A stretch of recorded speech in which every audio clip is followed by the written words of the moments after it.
So I very much enjoyed the previous talk because it gave me a little bit of a description for what I'm about to talk about. I'm generally an appliance builder, and most of this talk is going to be how not to burn yourself when you're using your appliances. And so there are a lot of successes that are in AI in health. One of the successes on the left are classifying with chest radiographs. You might want to detect pneumonia versus healthy. On the bottom left, we have biopsy slides where you can detect if somebody has clinically significant prostate cancer, sort of predict the Gleason score from an image. In the middle, we have kind of a fun one where somebody used a retinal fundus image to estimate BMI. It has no clinical utility, but it's a little bit surprising and it will be motivating for what I'm going to talk about. On the bottom here, we have detecting diabetic retinopathy from a retinal fundus image. And on the right, we have taking data that you collect in the ICU and trying to tell somebody earlier that this person is likely going to have septic shock. The idea being if you know a little bit earlier, you can perform an intervention that will prevent them from reaching the state of septic shock. But for some of these models, the performance can be surprising. Like if I told you you can train an AI model to detect pneumonia in a chest X-ray, you'd be like, okay, yeah, that seems plausible. You know, a human can do it. They look at certain parts of it. They're like, it's kind of cloudy, great. But for some of these other things, it's a little bit, more surprising. On the left is like a fun one. Let's see, I think that one works. On the left is a fun one where you're using the retinal fundus to predict BMI. You're like, I don't know exactly what's changing inside of somebody's retina as their BMI is changing. On the right, you have something that's actually clinically useful where somebody uses the electrocardiogram to predict ejection fraction, which is typically measured on an echocardiogram. When I ask my cardiologist friends about this, they're like, well, cardiologists can be electricians or plumbers. And it's surprising to find something in the electrical system, which is the electrocardiogram, that tells you something about the echocardiogram. And there's potential for clinical translation here because electrocardiograms are cheaper. But when you have this kind of surprising performance, you're like, what's going on? The first question could be is there something weird in my data that I'm predicting with? Another question could be, hey, maybe there's something physiologically that's very interesting here that I didn't know, like a relationship between the electrical system of the heart and the plumbing system of the heart that might be a potential for somebody to study in the long term for interventions. But the key problem is if it's the performance is surprising, you don't exactly know what you're looking for. You need some kind of tool or something that will present something back to you. And that's where this word interpretation comes in. It came up in the talk 2 earlier. And I like to define it in the following way where you can always write down an algorithm. You can write down some math, and then if you do this math, you'll get an answer out for something that's an interpretation. And how this translates into your head is, a little bit, it's not clear. Is it the most important? Is it the thing that makes the particular thing you're trying to predict most likely? But the thing that I like to highlight is that these issues are no different than in linear regression, where if you take some data set and you run linear regression, you'll get regression coefficients out. But the interpretation of what those regression coefficients mean really depends on how you passed in the data, did you control for everything you wanted to control for, are there colliders, all these things that we learn. There are 2 kinds of interpretations that I like to get people to think about. One is interpreting your model, and the other is interpreting your data. The first basis to tell if they're different, you can think about how do you have access to the model? Well, the model is typically a piece of code. It's something that you can push an object into and get an answer out of. How do you have access to your data? Well, you can't do that. You only have access via data points. You only have a collection of data that's been observed. But together, they can actually help you understand things a little bit better. So if you imagine you have some data and you have some model family, a trained model really focuses on what's important in the data. And so in that sense, you can use models as a tool to figure out what you want that's in your data, not just in a piece of code. But in some sense, the data always imposes a limit on the model. What do I mean by that is you have this piece of code that can take in images, but if it's trained on chest x-rays and you pass in a knee x-ray, you're like, what do I expect this to do? Just because the code can run on it, it doesn't mean anything. And there are lots of kinds of traditional interpretations that we encounter all the time. Like one that's like pretty popular, it's popular in genomics and in a couple of other places, is one of conditional independence testing. The math of it is not necessarily so important, but the hypothesis that people are wondering is like, if I collect this new column of data, does it add extra information about what I'm trying to predict? And the null hypothesis is that it adds no information. And if you collect some data and you can reject this null hypothesis, you're like, hey, this thing that I've collected has some value for me. And you might say that, well, this is like a really traditional statistics problem. Machine learning doesn't really play any kind of role here. But machine learning has been relatively heavily used. One, to figure out like what important relationships are. So people using deep predictive models to understand how the input relates to the output. I'll call it X and Y. X is the input, Y is the output. And also, people have been using fancier things down here, deep generative models, to simulate data that looks very much like the real data but has no relationship. That gives you an idea of what the reference would be. So like if I just had data that this condition at the top held through, and then I simulated a bunch of times and I run my algorithm, there's some range of parameter estimates that you'd get. So why can't we use those things? Like those exist and they've been around for a long time and people are using machine learning to push them forward. The main problem that you run into is that like the concept of an individual feature, once you have these kinds of high dimensional signals, are not well defined.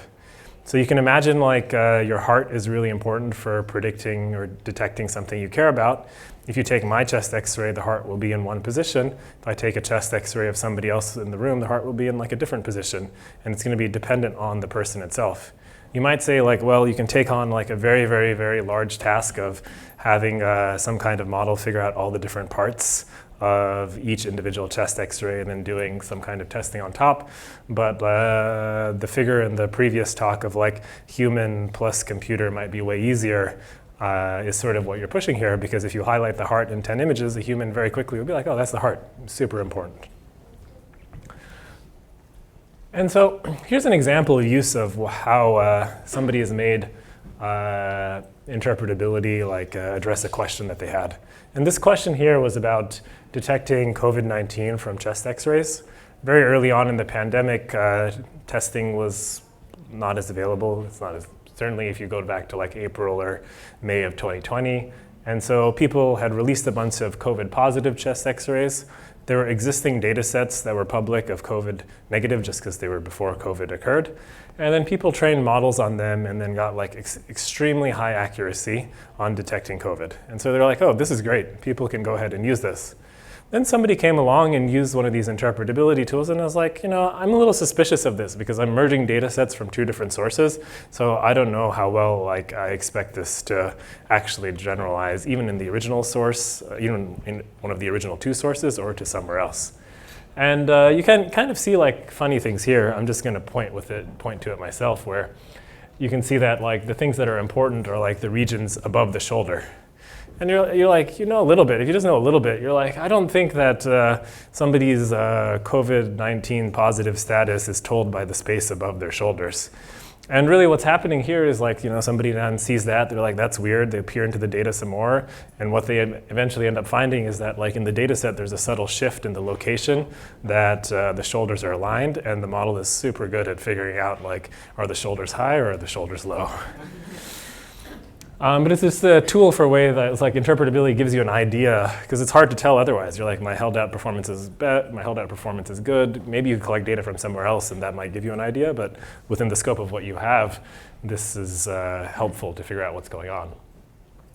So there are lots of different ways to produce a picture. Like I can produce a picture that somebody can see and they'll be like, hey, this part is highlighted. And if I show that to a human, they can be like, oh yeah, maybe that makes sense. One way, and it's really popular given the current state of deep learning tools, is to just look at the gradient. So deep learning models are trained with derivatives. They've made it super easy to compute gradients inside of them. And so people are like, if I just compute the gradient with respect to the input, it tells me how things change and tells me how they change, at least locally. But that local thing is kind of a problem if we like really remember back to our math classes and we're like, where is the gradient valid? Well, it's like an infinitesimal limit. You know, if like the second derivative is big, you're like, should I think about this? But it's really fast and simple, and so you can run it. And part of my story is going to be here, like, just because you can run it, it doesn't mean you should use it. But then the first idea that you shouldn't use it is if you were to take these like pictures produced by gradients and you were to rank them based on their magnitude and be like, how well do the large magnitude gradients predict or detect whatever you're trying to detect? And it's not very well, and that's from that paper down there by Hooker et al.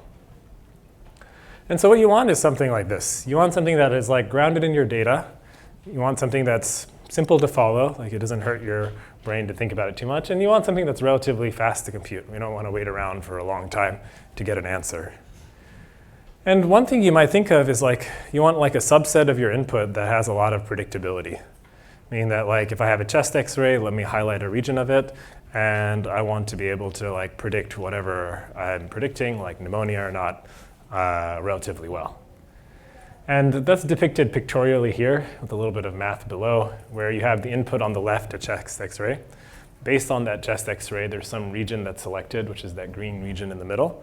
And then you cut out that green region from the image, and you're like, let me try to predict the label from this. And it's a relatively straightforward, if I can detail the entire procedure on one slide, it's a good idea. And there's some math here for it. You basically want to predict from the selected region, and you want some penalty so that your selections aren't so complicated.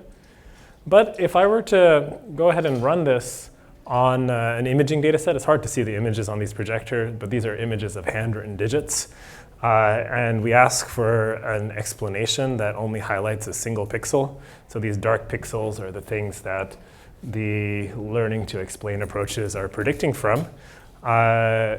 You're seeing that you get 96% accuracy. And so at this point, you should be like a little bit confused. Like, I'm a human and I can classify digits pretty well, but I don't know how to classify whether that's a 3 or not from the rightmost pixel. It's like always the background. And so this is again where like, we started with something innocuous, we run it on like a data set that people really understand, which are hand-drawn digits, and we're like, this doesn't seem possible. Like, what's going on? And so then you have to peer into it just a little bit further. And so if we just like think about like the setup, we think about this appliance that's been built for us. The appliance has two terms. It says you want to predict from the selection, and you want the selection to be simple. Simple means that the region is relatively small. Predict means what you think it is, just get good accuracy. And one way you could do that is you could imagine a selection process where if you read the chest x-ray, you read the X, you go ahead and output a B, which is the region, that is just a function of what the prediction is. So if the prediction is digit 0, output the leftmost digit. If it's digit 1, output the right corner. There's no information in actually the positions, like the pixels that are being highlighted, but there is information in the position of what's being highlighted. You want to see it in another way, like imagine you're trying to classify dogs versus cats, and for the dog, the explainer model is just putting a pixel on the left half of the image. For the cat, you're getting something on the right half of the image.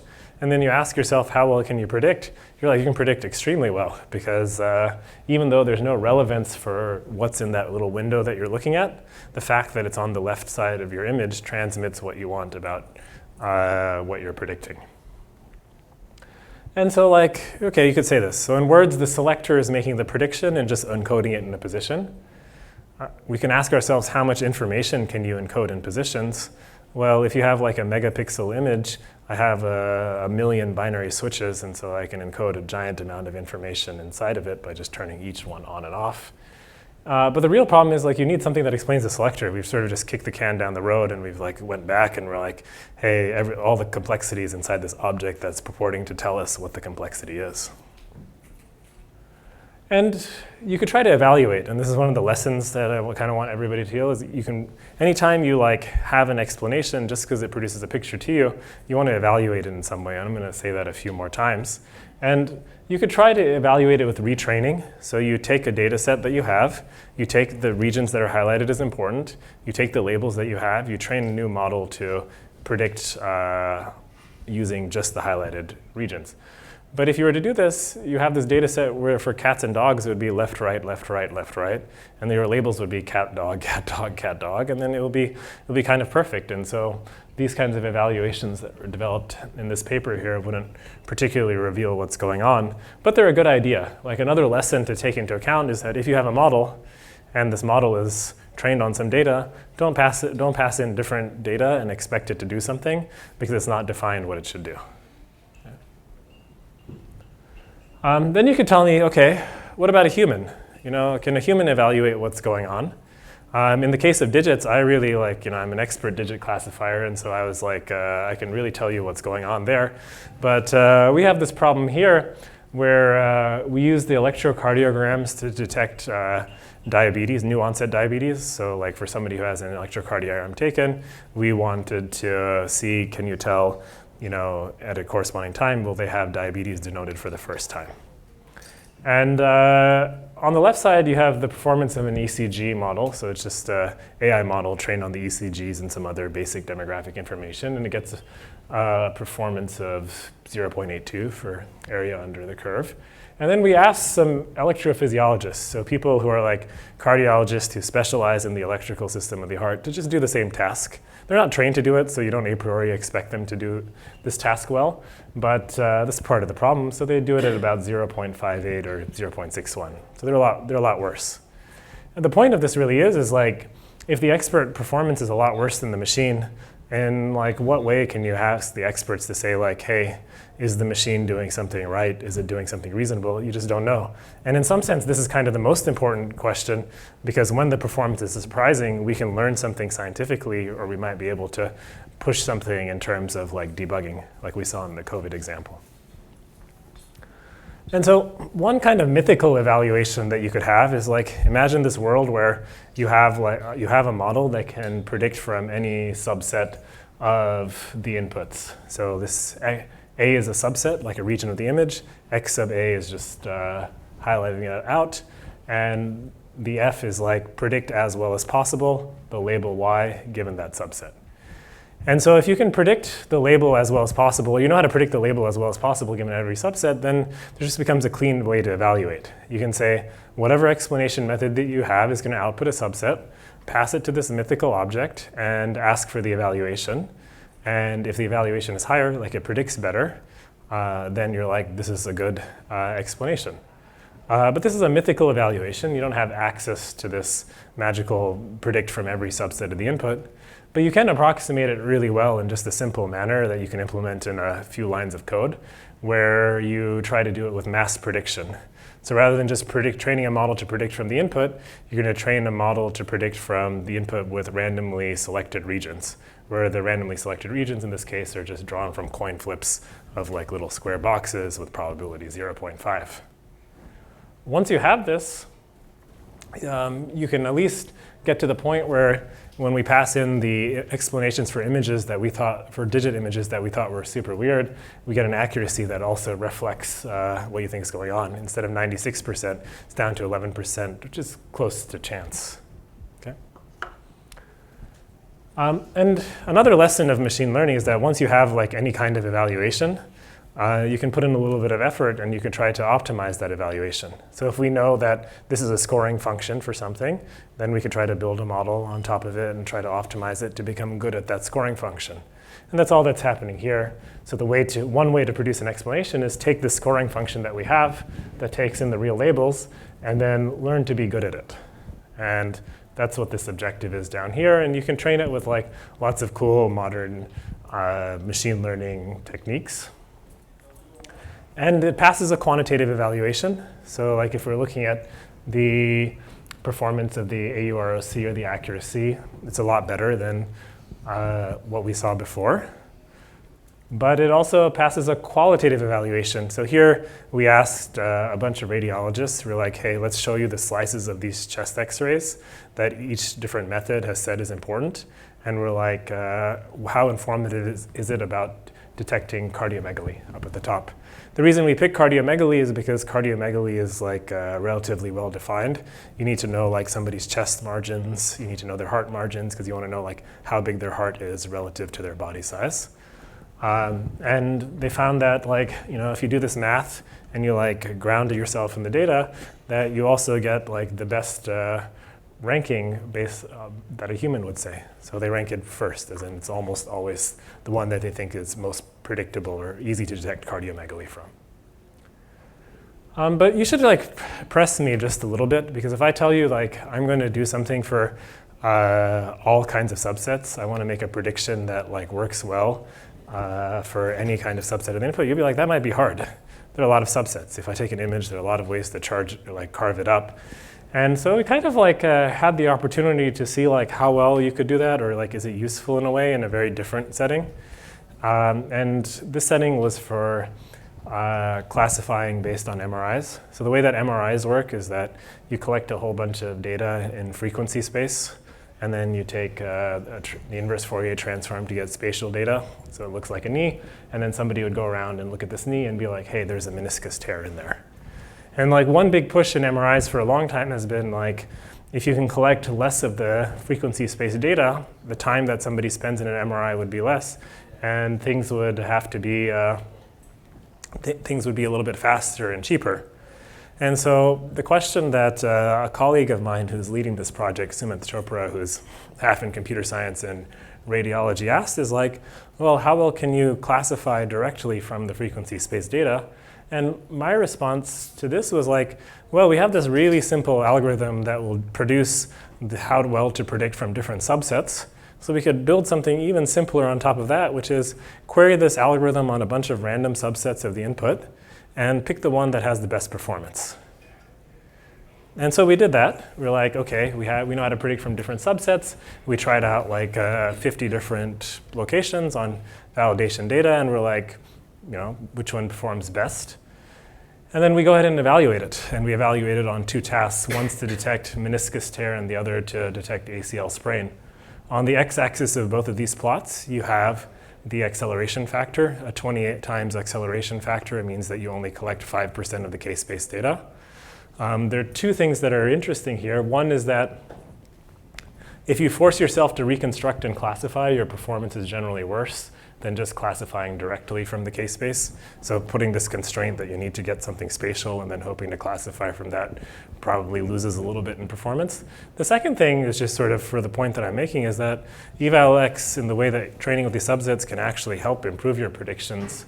If you compare this eval-x center fraction to just predicting with the center fraction, which is the low frequency part of the case-based data, you can see that typically the eval-x center fraction on almost all points is better.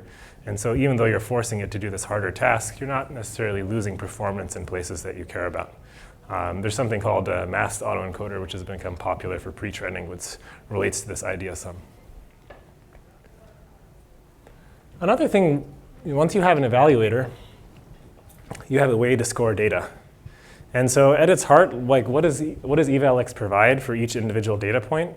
It provides a way to score different subsets, where subsets are like different parts of the covariates that you've selected, so different highlighting of the image. And many explanations summarize a set function. One popular one is the Shapley value. They're super popular, actually. If you look at Amazon SageMaker, they're inside of it. But we can use the same idea that we just saw. We can take the evaluator we have to form the subset function. And then we can take it a step further, and we can, instead of outputting Shapley values on a case-by-case basis, we can learn to produce Shapley values. And the benefit of this is that like something that was relatively slow can now be done in like a single forward pass. It's much faster. Pointing to this down here. And we can look at images, and we can see like how well it performs, again, on examples where we have a good idea of how to do it. And so here is an example for a dog, a gas pump, and a parachute. I am a big fan of the gas pump example because you can see that for several of these gradient methods, you don't get much out of it. For the one in the middle, a grad cam, you get a person and the car, and the person standing towards the back of the car is probably relatively predictive of being at a gas pump. But on the right, you can see that you really only get gas pump here, and that's because there's a preference in the Shapley values for smaller subsets.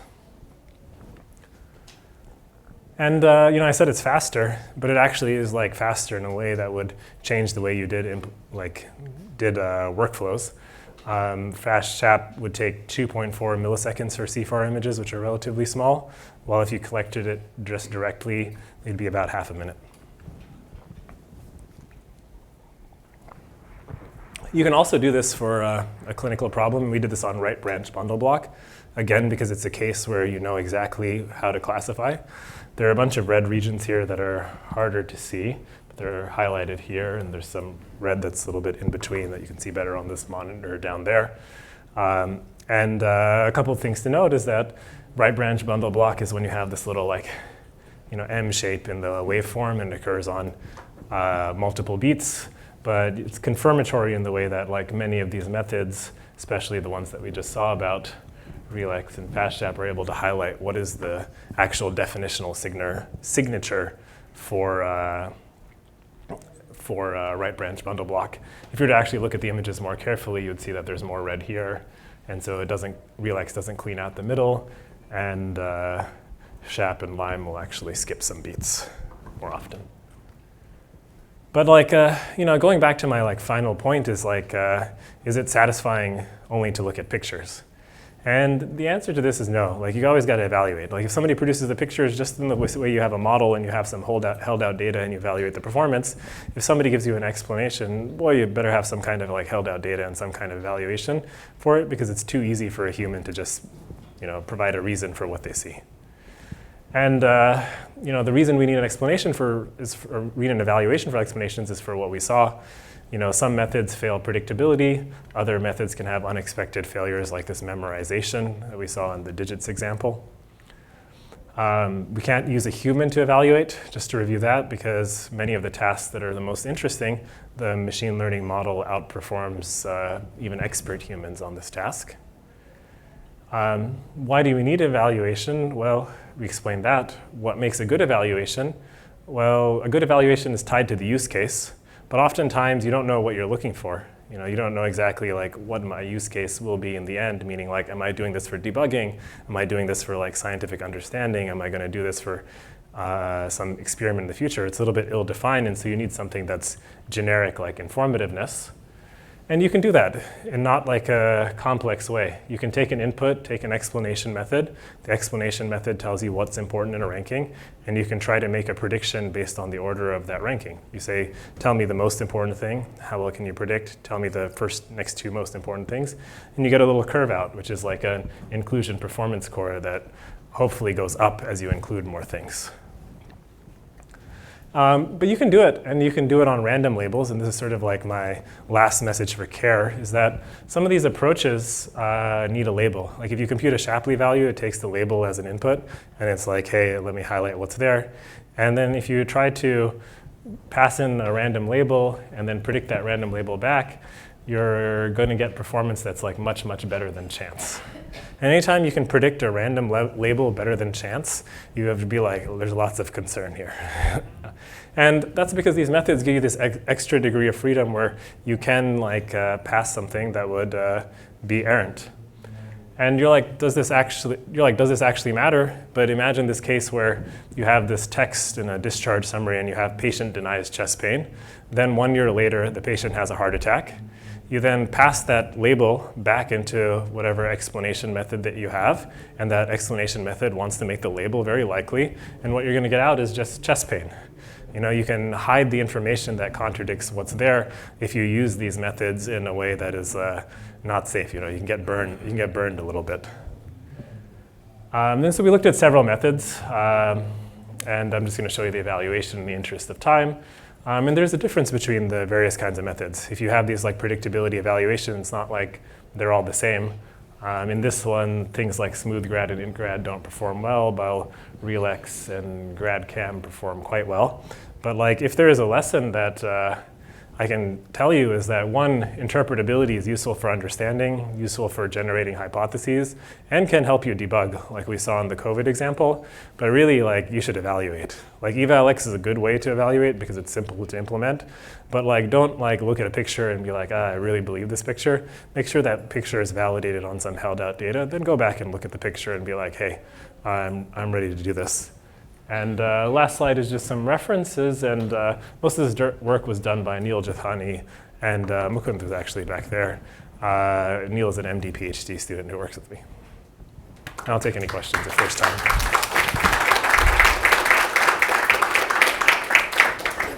We can do one.